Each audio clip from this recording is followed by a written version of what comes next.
You're listening to the Coach Hodge and Banks Show on the Coaching Culture in Athletics Radio Broadcast Network. Sit back and enjoy the show.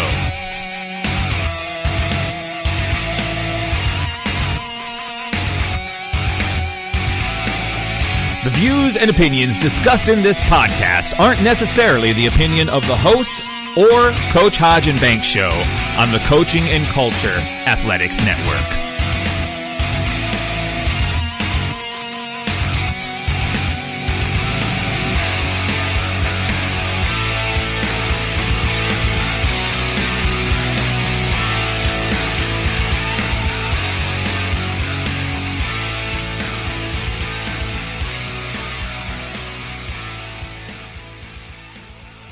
Hey, I want to welcome everybody. I do know that we look a little bit crazy, as we go through here on Facebook, but that's because of the intro that's going out via, our Spreaker account. Now, I'm going to bring in our tonight's guest and Coach Swanson here in just a few moments. But this is CCA episode 10.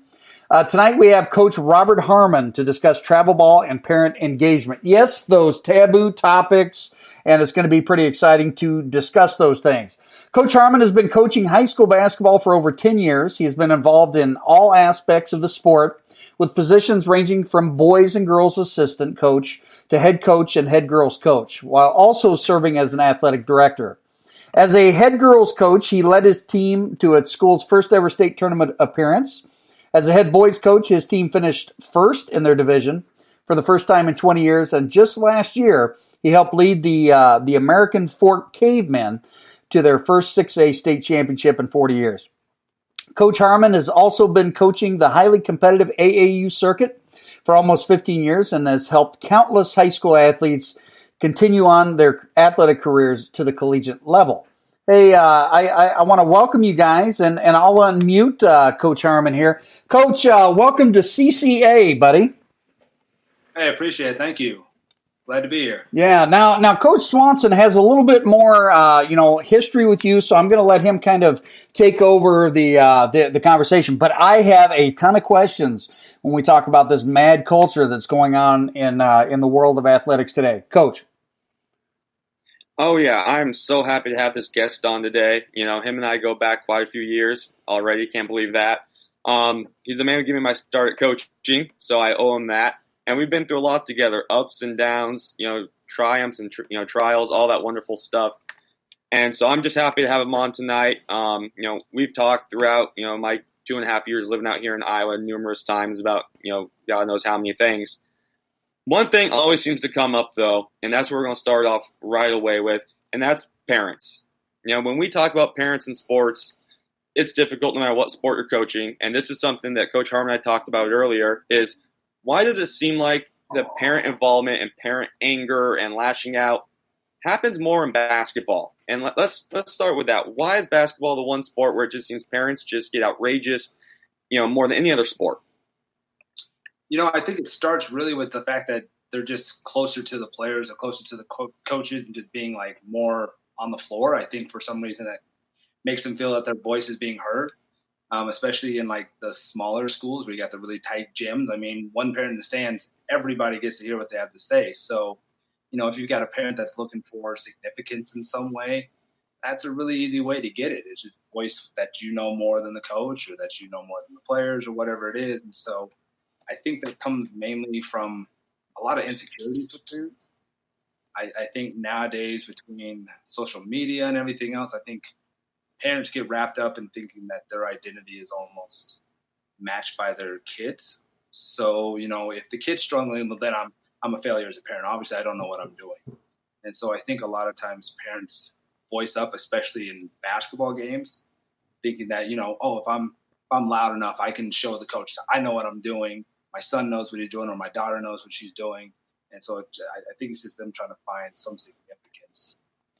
Coach, do you think travel ball, when a parent's spending an enormous, I spent a lot of money, with my daughter as she was developing as a really nice catcher. Do you think that, the parent that's spending all this money and all this time and all this effort when we look at travel ball. Do you think that's why they're taking a more vested approach, when you're dealing with, like the head coach during the high school season? I think that has a big part of it is because they are investing. I mean, sometimes, I shouldn't say sometimes, all the time, thousands of dollars for their daughter or son to play in these sports. And so I think they almost feel like their dollar amount means their kids should get more playing time, which is kind of it's kind of a give and take when it comes to the summer ball situation, because they are paying to be there. They're not paying you thousands of dollars to have the kids sit on the bench and do nothing. So I think there is this entitlement that kind of comes from travel ball. We had an incident just this summer. Kid had 4 fouls in the first half, and mom's yelling at me to put my son in the game. Oh. Put my son in the game. She's yelling at me from across the bleachers, not realizing that her son has 4 fouls with 10 minutes to go in the first half. But they just, again, I think they just think that if I prove that I know enough, if I'm loud enough, that I can prove that I know enough about the sport, that my son, my daughter's good enough. And then I think that really does translate over into season when you get into the high school season. And unfortunately, I think a lot of travel club coaches kind of exacerbate the problem, because they're in there telling them, hey, your son's so great, like he should be playing more. Your daughter's so great, she needs to be doing this, she needs to be doing that. Coach has her in the wrong spot. And then mom and dad's head is, well, we're paying this guy money to play our daughter. Obviously, he's got to know what he's talking about. And so then they get into the games, and they still have that talk from the summer coach in their head. And like, my daughter's not a 4, she's a point guard. Like, she should be out there handling the ball. And so, then parents, again, they have this thought in their head of what their child should be, instead of just encouraging them in what they're great at already. Yeah, but before we go on any further here, Coach Swanson, I do want to let everybody know that if you have a question tonight, either via Spreaker or in Facebook, be sure to type those in, and we'll get to those questions as soon as we can. Go ahead, buddy. Coach, you coach both, high school basketball and AAU. And so, you experience both sides of it. I know you're an honest guy and you deal with the parents on both, aspects of it. Where do you think the biggest disconnect is between most travel ball coaches and high school coaches? Oh, you know what? That's kind of tough. And I think it depends on the coach, depends on the team. A lot of coaches use AAU as kind of like a bench way into getting into either a high school club or into a college setting of some sort. And so a lot of times I think coaches will kind of puff themselves up a little bit and try and say all the right things to help a player that may have some connection to a college. I think the big disconnect comes strictly between the coaches and the parents, that coaches are thinking this in their head to try and get more money, because that's, if you don't have the money, you don't have a team when it comes to something. So, you're trying to fluff parents up a little bit and tell them all these great things that may not be true about their daughter or their son, trying to make sure that, hey, next year you're coming back, right? Like, prices are going to go up maybe $100 next year, but your kid's the best player on the team, so we need to make sure we have him back. So I think a disconnect happens there. A large amount of the time is just simply AAU teams trying to keep themselves going. And then personally, I think there's a huge disconnect between AAU coaches and high school coaches. And this is something I guess I had a little bit different because I was doing both. But before I was doing both, even when I was doing summer ball and then I was coaching high school on the side, I really tried to go to the coaches, and I wish more AAU teams would do this, is if their coaches, the AAU coaches, go to the high school coaches, but hey, you know what? I've got little Billy over here who's going to be playing on my summer team. What do you need him to be great at coming into next year? You tell me what he needs to be great at, and I'm going to help make your players the players they need to be when you can't be with them all the time, when you're not there with them in the summer all year. Tell me what I can do to help your squad, because then what that does is makes a connection then between both coaches, to where when a kid wants to come and play for you, rather than coach me, no, don't go to that guy. He doesn't know what he's talking about. We've had problems before. They're going to be much more willing to be, yeah, absolutely. Having a summer with him, that'd be great for you. Like, he's really great at developing players. All my players have played for him before, and look at all these accolades we have. So really, I think if each coaching staff, the AAU and the high school, would get together first and discuss what would be best for the player, And then out of that, you'd have that conversation with the parent as well. And you have the high school coach on the same page, you have the AAU coach on the same page. Now you're coming to the parent and saying, this is what Billy needs to be great at. That's really more difficult to argue when you're coming from two different points of view and the parent's still thinking, oh, my son's, point guard when he, can't dribble with his left hand still. So having those 2 points of view, I think, really would help a lot. And I think if AAU coaches would swallow their pride a little bit, and I think if high school coaches would swallow their pride a little bit, because I think a lot of people get stuck in wanting all the accomplishments to come from them. That if a player's great, it's because he was on my team. If his player's great, it's because I taught him that. If we could let go of that and just like, what can we do to make him great rather than I did it, I think we could help a lot in between that disconnect we have. Perfect world, coach. If you were so let's say you're the head coach, and you want to build your culture and you want to surround it towards everybody working together to get rid of all this madness that can take place from parents, community, administrators, other stakeholders, whatever. How do you pull everybody together? What kind of a plan? What kind of an action step would you take to make sure that you wouldn't have those issues? I think the first thing you have to do is just understand like a line of communication. You need to make sure that the parents understand that, if you want my job, the position was open. You could have easily applied for it. If they felt like you were the best one for it, you would be where I'm at right now. It didn't go that way. So you need to put your faith in me, have trust that I will have your child's best interest at heart, and that we're trying to build something greater than what just your child's name is, right? Like I always say, you got to play for the name on the front to deserve your name on the back, right? So you got to make sure that make sure the parents are understanding that you're building a culture, you're building something greater that like when their younger kids are coming through that they can look back and say, hey, you know what? I played high school there. I got to play for that coach. I got to do this. So that's, again, it's really kind of difficult in the culture that we have because, again, parents just kind of want that connection to their kids' own greatness. Coaches want connection to their kids' own greatness. So I think making sure you're coming together and you have to have a really well written out plan. Don't just come in there and be like, we're here to build a championship culture. That's not going to cut it. You're going to have, what are those steps? What does that look like? What does that mean for my child? I always try to tell our players, when you're out in the community, you are not only carrying your parents' name, you're carrying the school's name, you're carrying the team's name, you're carrying the coach's name. You have a lot of responsibility when you're out in the community. And the culture starts all the way through every one of those steps. If you have any break in that link, that's where your problems come from. So making sure that parents are really on board with the mission that you have, that you're here to create greatness through their child to make the place that their community something great that they're proud to be a part of. And I think if you can do that and get them to see the bigger picture that is beyond just their son or their daughter, I think that's the first steps. And that's really good stuff, Coach. So, let me pick your brain. You guys won the state title, the 6A state championship, and I got to watch some of those games, and you had some very talented players. And you were in some very tough situations. That triple overtime game still blows my mind how you guys were able to come back from that. But the composure that your players had, the composure that your bench had in those situations, I feel like that's indicative of the culture that you guys have there at American Fork.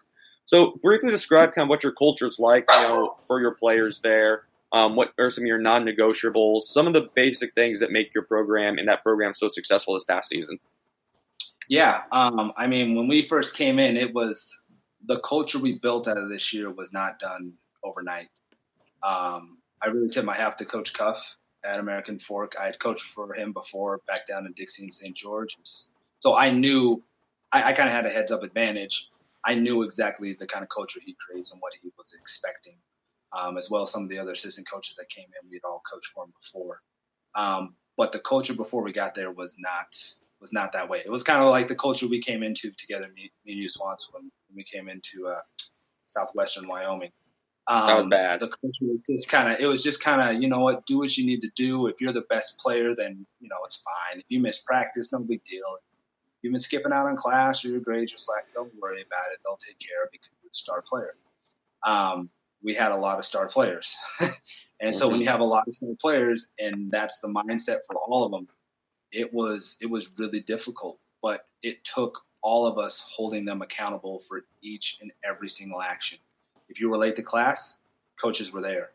If you missed an assignment, coaches were on top of you. If you were late to practice, coaches were on top of you. If you didn't give a high five after someone gave you a great pass, coaches were on you. If you didn't listen to the instruction coach gave you coming out of a huddle, they were on you, and they didn't care who you were. And coach did a great job early in the year making examples out of our star players that if you're not going to follow what this culture is, there isn't going to be a place for you. I don't care who you are. And coach actually even said it in our summer games. He had one of our games where our star player just wasn't performing. He wasn't doing what he needed to do. He was going off doing his own thing. And coach, in the middle of the game, pulls him out, and with everyone ever being able to hear, I don't need you to win. This team does not need you to win. You can either play with your team and help make something great, or you can sit here and watch greatness happen.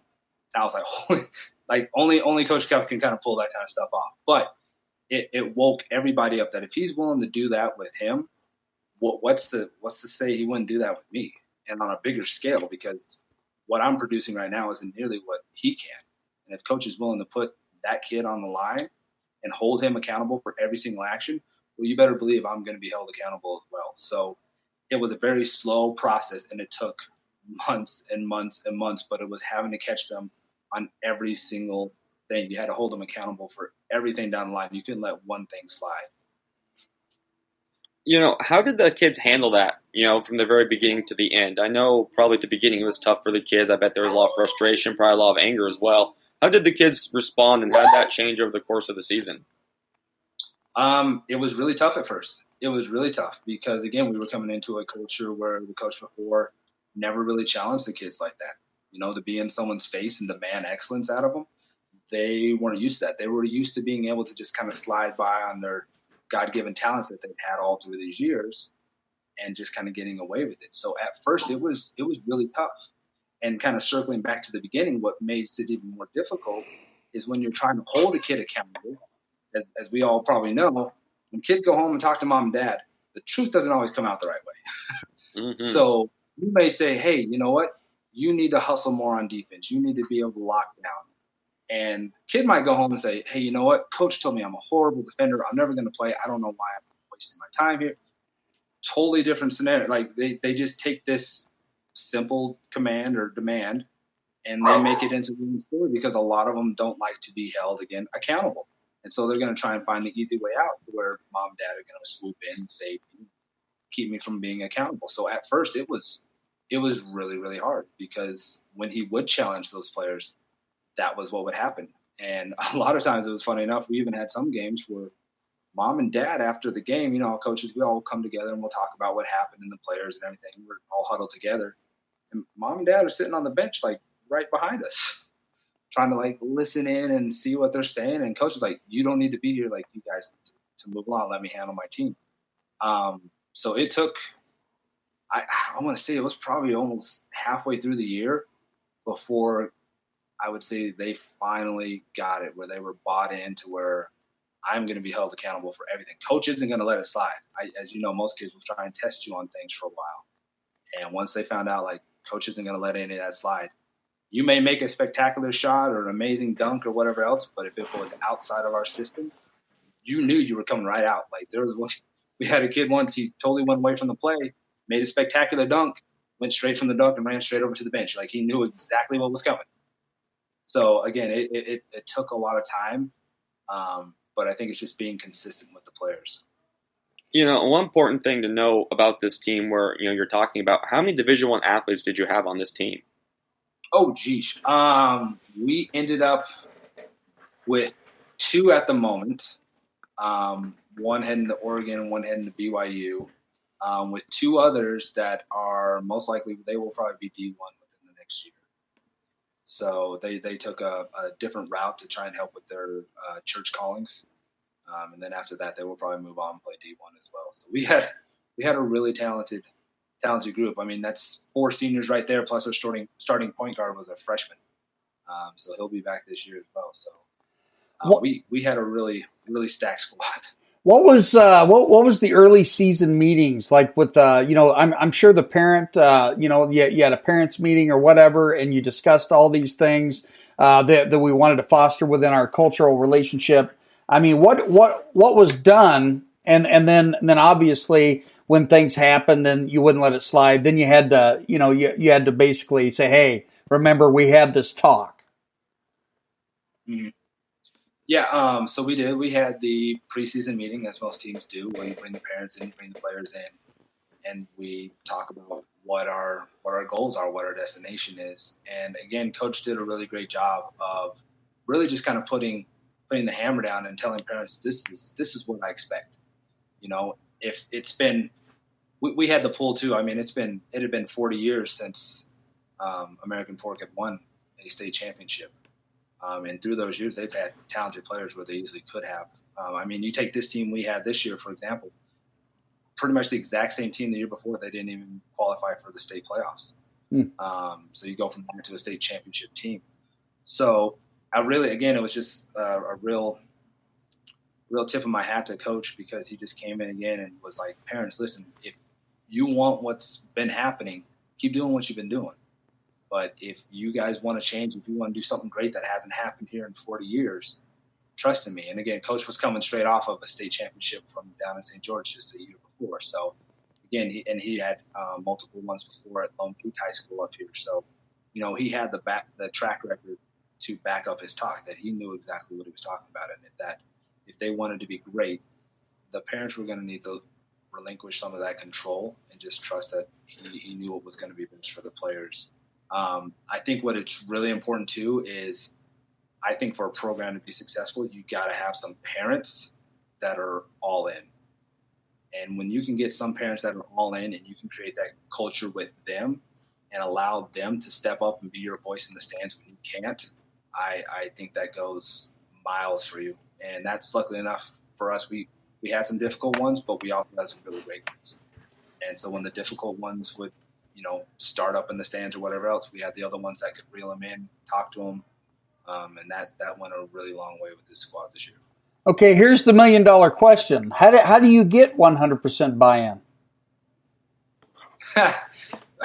Someone needs to write that book. Again, I think I started writing that book. Coach Swanson's read a little bit of it.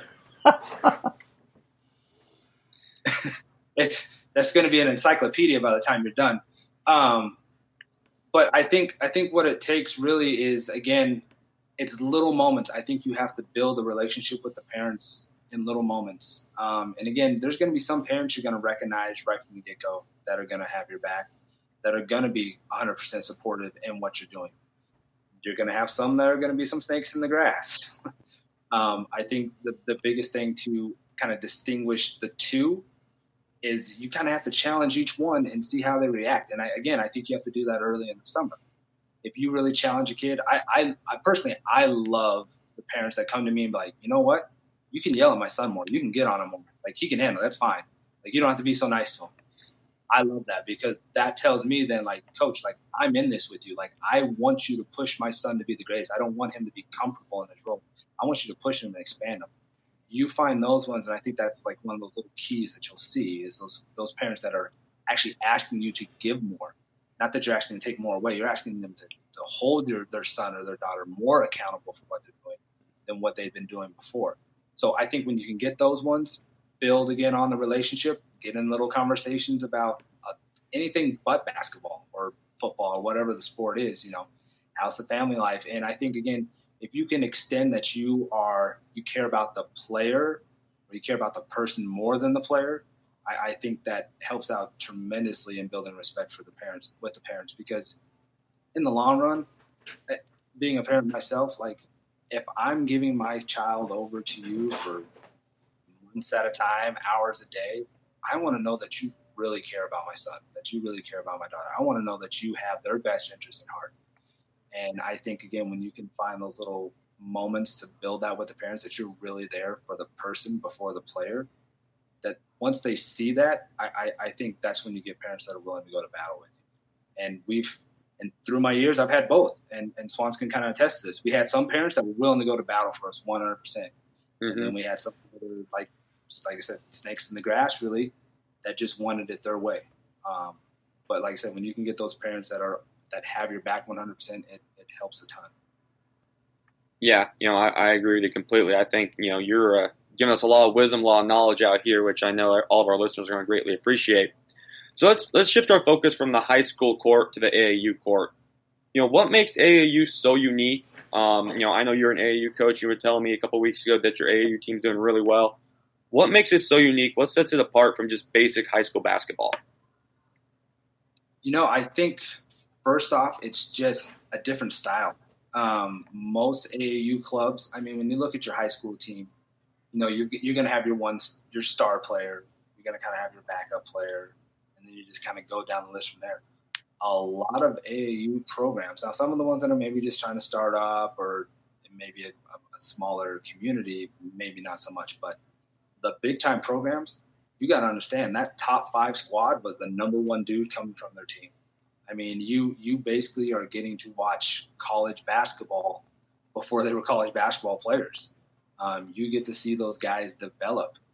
So the speed, so much more quicker. The athleticism, so much more quick. The X's and O's, not so much. Not so much. In high school, we spend a lot of time making sure we know our plays, that we're running through it. AAU's more kind of, here's a couple of plays that you can highlight a player's strength. Maybe he's a great athlete and can jump really high, or maybe he's a great shooter. And so you'll put in maybe just a couple sets that just allow those guys to accentuate whatever it is their strength is. So the AAU game is just a lot quicker. It's a lot more free-flowing. Trying to go a whole game with only 2 timeouts too is difficult. So, as a coach, there's not a lot of strategy you can really put into it. So coming from a coaching standpoint, I mean, you really got to know your game, and you've got to be able to instruct in the moment. You got to be able to put almost a play in the moment without having to call a timeout. So you got to be able to instruct that, hey, you know what? I want a cross screen on the block into a ball screen out of a – you got to be able to explain all of that almost, if you're lucky, out of a free throw. You got to get everyone together and try and have your point guards explain that to everyone. So it is very fast and free-flowing as there's high school, and this is my problem too with high school, which we still need to work on for basketball especially, is getting a shot clock. High school, some teams just pull it out. So in all my years, I have not seen one AAU team that sat there with the ball and just worked it around. I mean, those guys are out there to play. And again, for most of them, they're out there trying to get scholarships. And sitting there just holding the ball in the corner is not getting you a scholarship. That's what coaches are going to come watch. That's not what they want to see. Coach, I'll challenge you on that one quick. When we played Cal Supreme, we were up 6 minutes left. They held the ball. I'm pretty sure they were scared. They didn't want to lose to a bunch of white boys from Wyoming. I remember they didn't.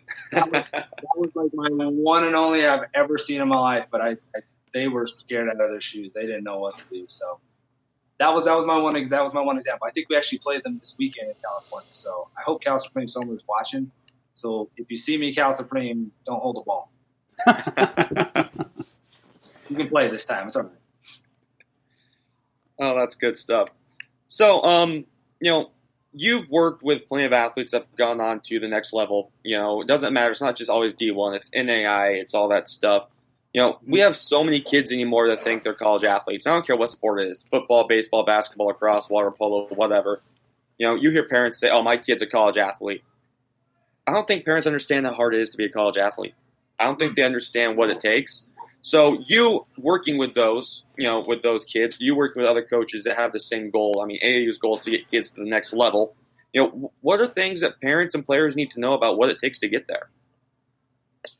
I think, again, parents, for a lot of them, and you hear someone say, well, I played, and everything. You got to understand that the college game was completely different. I mean, go back just 20 years even. The college game was totally different than what it is now in all aspects. So I think the biggest hurdle I've seen most kids struggle with is the psychological aspect of it. You really have to have just kind of a killer's mentality when it comes to collegiate sports, because again, you're going from being the guy to just one of the guys. You're not going to be, for the most part, you're not going to be that star athlete coming in. Not all of us are going to be that Zion Williams coming in that everyone's been talking about since 7th grade.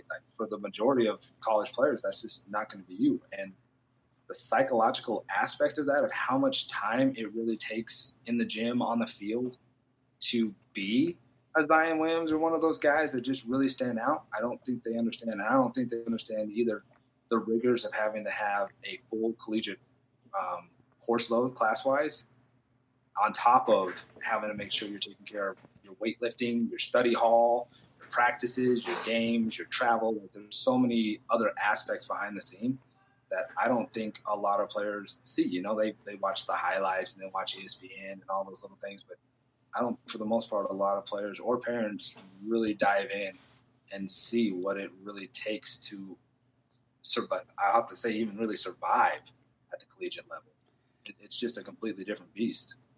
I do have to give some shout outs. David Smith is listening, and I'm sure he'll have a question here in just a few moments. And then Ramiz Khan, I'm not sure who that is, but hey, we are glad to have you on the air. You know, so Coach, you doing both, you know, I know there are a lot of people, especially here in Southeast Iowa, we've had some, you know, kids over the past, you know, few months transfer because they think that going to a bigger school is going to get them college looks. You know, would you agree in saying that we're past the point where coaches come to the high school gym to watch kids play basketball anymore? Oh, absolutely. Absolutely. Those days are long gone. And the whole transfer thing too. Here's the thing most players need to understand. If you can play, coaches will find you. Flat out. I don't care if you're at a little 1A school somewhere out in the mountains. If you can play, a coach is going to find you.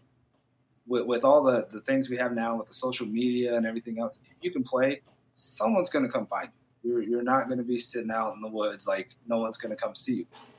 They'll find you. And I think, again, a lot of our players think, oh, if I'm on a bigger scene, you know, I'm going to get seen more. But here's the thing, and that I heard this used, I believe it was Tom Crean that said it, you know, and it's going to kind of go back to AAU ball as well, as they think, oh, if I make it to this team or whatever else. But you're either getting exposure or you're getting exposed.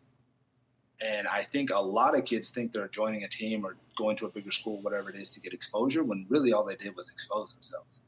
You know, they may have been the best player on their team, and they take off and go to a bigger school with more talented athletes, and all of a sudden, when people used to be telling you how great you are, all of a sudden you just got exposed. That you know, you can't make a move going to your left, you can't shoot a jump shot, you can't play deep, whatever it is. You know, you probably just exposed yourself more than you actually helped yourself. So my advice would be, you know, succeed where you're at. Be the best at where you are. If your dream is always to move on and go on to a bigger school, you know, if you're doing your job, high school, I talk college, high school, you know, you're kind of limited to where you are. But again, if you can play, coaches are going to find you. When you get to college, you know, be a star in your role where you're at. And again, coaches are always looking for players.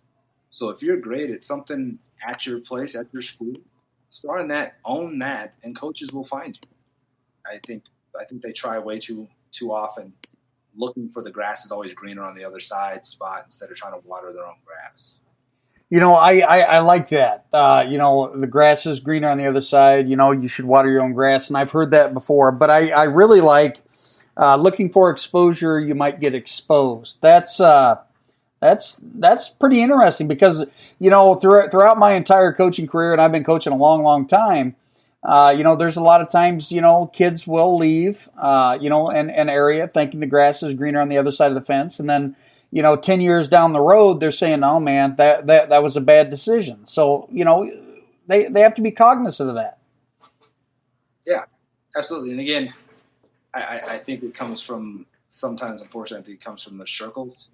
You know, it may be parents, it may be friends, again, maybe in the high school level, AAU or anything like that, where they're like, hey, you know, you're too good to be at that school. You're too good to be at that place. You should be playing at so-and-so. And then they get there and find out, oh, you know what, like where I was at, I had it pretty good. Mm-hmm. And, you know, to try and go back now like that, it's going to make you look even worse.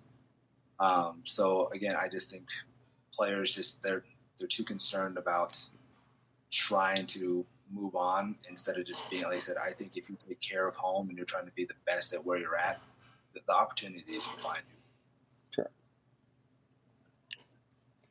Sure. Great stuff again, Coach. Great stuff. So, when it comes down to it, you've worked with some great coaches. You've been an athletic director, before. What makes a great coach? You've worked with Coach Cuff for quite a while, and he's got state championships like crazy. What makes a great coach? What are some special qualities that you've seen are fairly common amongst the coaches that can build programs and can turn out great players and have consecutive and consistent winning seasons? Yeah, I think the first part is just that you have to have a real passion. As we all know as coaches, but when you work out how much you're getting paid and everything else, it's, as I think we did once before Swans, I think it was like cents an hour. It's you can't be in it expecting to see dollar signs. You really got to be in it for the love of the sport, for the love of the kids. So I think spending that time and just being, again, just a student of the game consistently, I think that's something that's great about Coach Cuff is he's always a student. He's never been the guy that thinks he knows it all. If you think like, hey, this is a play I think we should run or this would be great, he's more than happy to hear about it. If you come to him with an idea, he's more than happy again to hear about it. So always consistently knowing that, like, it, as Wooden would say, right? Like, it's when you know it all that you, or how did Wooden put it again? I think it's like, when you know it all, you know nothing. That's true. Yeah, there you go. It's like, something like that. Or when you think you know it all, you know nothing. Mm-hmm. And that's really true. And especially, again, with the way the game is changing. It used to be back in the day, you would basically almost pick out the players that fit your system. Now you got to find a system that fits the players. So if you're not willing to grow as a coach and find something that fits the players you have, you're not going to make it. It's like, again, it's not like it was back in the day when it was like, no, this is how it's done. You're going to run my system. This is just what we do. Because there's going to be years, especially high school again, you don't get to really recruit who comes into your school.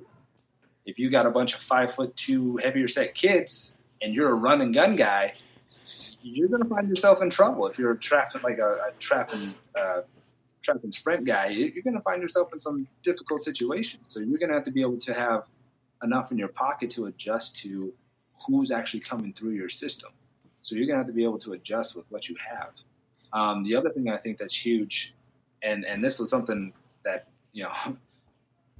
bless my wife, I think you got to have a wife. If you're married, you really got to have a spouse that understands the grind that it takes, because there are going to be a lot of late nights. There's going to be a lot of nights of putting the kids to bed by themselves. And if you've got a spouse that doesn't really understand that, and you're coming home to just getting hammered, it's not gonna go well for you. I think my joke always was like, I'm either surprised I'm still coaching or surprised I'm still married, because it's that much of a grind. Like I said, when you think about all the things you're doing, film, practice, summer camps, time after games, like it's just a lot. So having someone at home that's understanding and supportive, I think is a really big deal as well. I would say too, as a coach, the thing that makes them successful is being able to relate to their players, being able to build a rapport and a standard of trust with all their players. Now, you don't have to necessarily be best friends or get along with all your players, but I think there has to be that level of respect with all your players.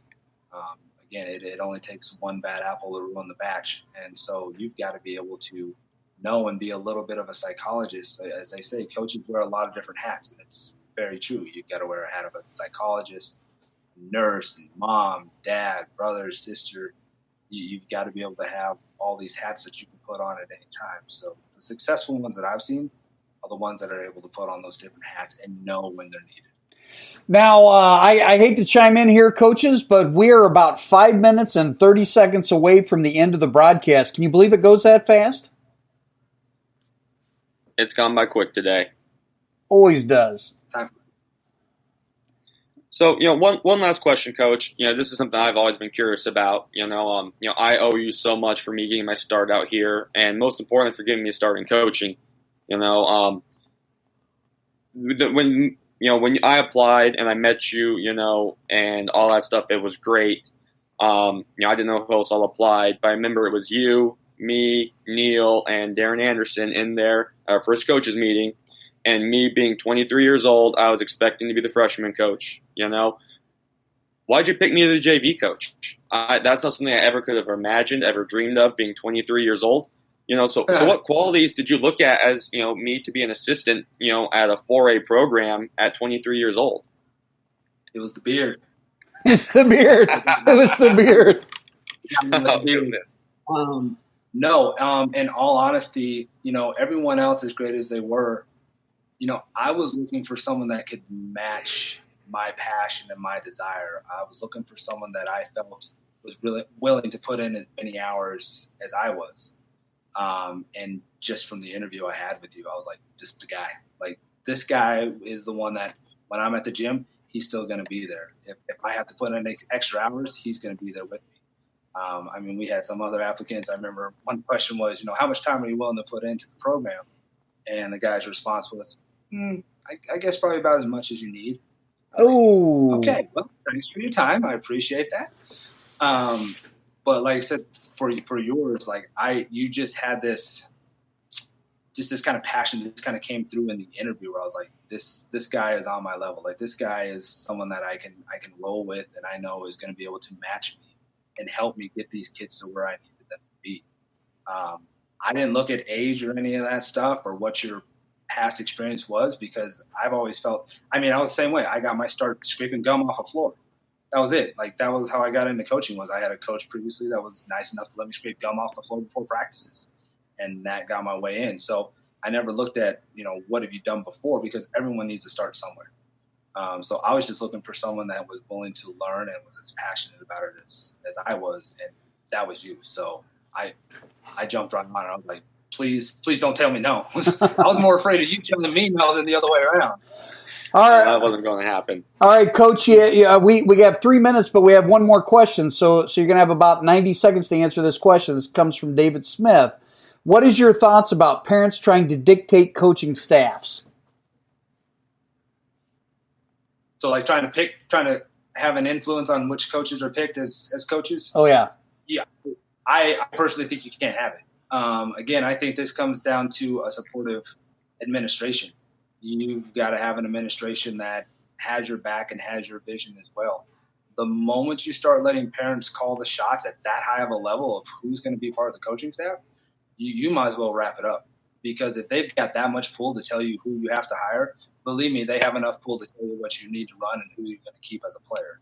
Yeah. So I don't. If you find yourself in that situation and your administrator comes to you and like, hey, this is going to be one of your assistants because a parent told me that's what needs to happen, I'm sorry to tell you, you probably want to start looking for another place to be. Yeah. All right. Well, you know what, Coach Harmon, Coach Swanson, it's always amazing and how quick this stuff takes place. Here before we do the end shout-outs, I do want to let everybody know that, the CCA Broadcast Network is sponsored by the new book. It's titled The Mad Culture Present in Athletics. It is available today. And you know what? I'm doing a $15 special. Okay, it includes shipping and coaching staffs. If you want to purchase more than that, you can pay $15 for the first book and then $7 for each additional copy. We appreciate you guys, coming out to watch us, to listen. Be sure to follow us on Twitter. That's at CCA Culture, and on Facebook, Coaching Culture in Athletics. Final shout out. We got about 1:10. I just want to thank Coach Harmon for coming on. Coach, tell your family, I miss them and wish them all the best. Your kids are great. Your wife has been wonderful through all of this. I appreciate you coming on so much. I appreciate it. I loved it. The kids still talk about you all the time. Every time I tell them, I was like, hey, I was just talking to Swans. They're like, oh, I miss Swans. That's. They said you got to come back out for a visit somewhere. That's awesome. I'll be out there soon. That's awesome. Well, all right, we're going to wrap it up. Good night, everybody. Appreciate it. Thank you. Thank you.